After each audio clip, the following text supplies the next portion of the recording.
ঘুম থেকে উঠেই কচু গাছে গলায় দড়ি দিতে যাচ্ছি, কারণ আমার শাকচুনি এক্স আমার সামনে থেকে আর একজনের গাড়ি করে ভুম ভুম করে চলে গেল। অনেক সহ্য করেছি, আর নয় আমারও একটা প্লাস্টিক আছে।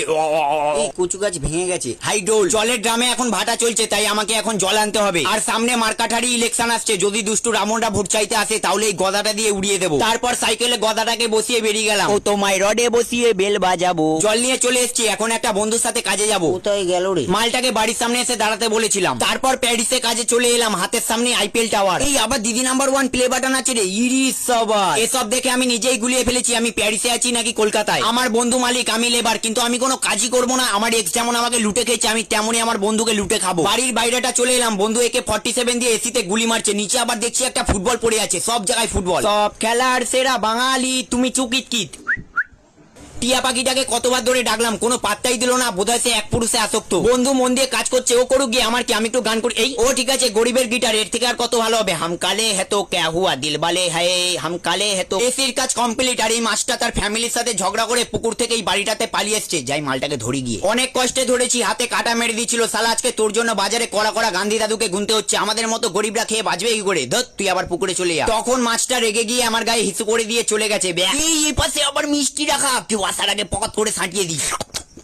অসাধারণ, এই কেউ দেখেনি তো পালা সঞ্জয়। এখন বাড়ি ফিরছি, আর এখানে দুটো গাড়ি নিজেদের হাত ধরে গভীর প্রেমে রাস্তা দিয়ে প্রেম করতে করতে যাচ্ছে। বাড়ি এসেই থালা সাজুগুজু করে দিয়েছি, লাউ আলুর তরকারি আর একটা সেদ্ধ ডিম। কদিন ধরে নেমন্তন্ন বাড়ি খেয়ে আর এই লাউ আলু খেতে ইচ্ছে করছে না, তাই বেশি দেরি না করে পকাত করে ডিমটাই ছাঁটিয়ে দিলাম। আমরা বকি মুখের থেকে বেশি বড় ডিম হয়ে গেছে। এখন একটু ব্যাংকে যাব, কারণ কাল রাতে স্বপ্ন দেখেছি আম্বানির থেকেও আমার অ্যাকাউন্টে বেশি টাকা। রোডে উঠেই টোটোতে বসে পড়েছি। কাকাও রয়্যাল বেঙ্গল টাইগার ড্রেস পরে বসে বললো, চলো কাকা, সামনে যে আসবে তাকেই কামড়ে দেবে। ব্যাংকে চলে এসেছি, দেখে মনে হচ্ছে যেন ভুলভুলাইয়া মুভির পুরানা হাভেলি। আর সেখানে যে চামচিকি গুলো থাকে তার মধ্যে একটা আমি। এখানে এসে বুঝতে পারলাম আমার ব্যাংকের অ্যাকাউন্টই বন্ধ হয়ে গেছে, তাই একটা কেওয়াইসি ফর্ম নিয়ে নিলাম। এই কারণেই বোধহয় বেকার যুবসাথীটা এখনো পাইনি। খিচুড়ি স্কুলের পরীক্ষাটা দেওয়ার পর স্যারের কাছে পেপারটা জমা দিতে গেছিলাম, কিন্তু নিল না। এর সাথে আধার প্যান কার্ডের জেরক্সও লাগবে। বাইরে এসে বসে পড়লাম, সবকিছু রেডি করে রাখছি, এরপর জেরক্স করাতে যাবো। মাথায় প্রচুর টেনশন। এই জেরক্স করাতে চলে এসেছি, আর একটু হলেই কাউন্টারে দোকানে শাটার পড়ে যাচ্ছিল, বেঁচে গেলাম। ফাইনালি এসে জমা দিয়ে দিলাম। এই স্যারটা খুব ভালো, পুরো লালু ভুলু। তারপরে ব্যাংকে হ্যালো আই বাই বাই করে একটা চায়ের দোকান চলে এলাম। চায়ের ভাতটা তুলে নিয়ে সিধে হাঁটা মারলাম বাড়ির দিকে। আর চা গরম না খেলে মজা নেই, তাই মুখে নিয়ে নিলাম।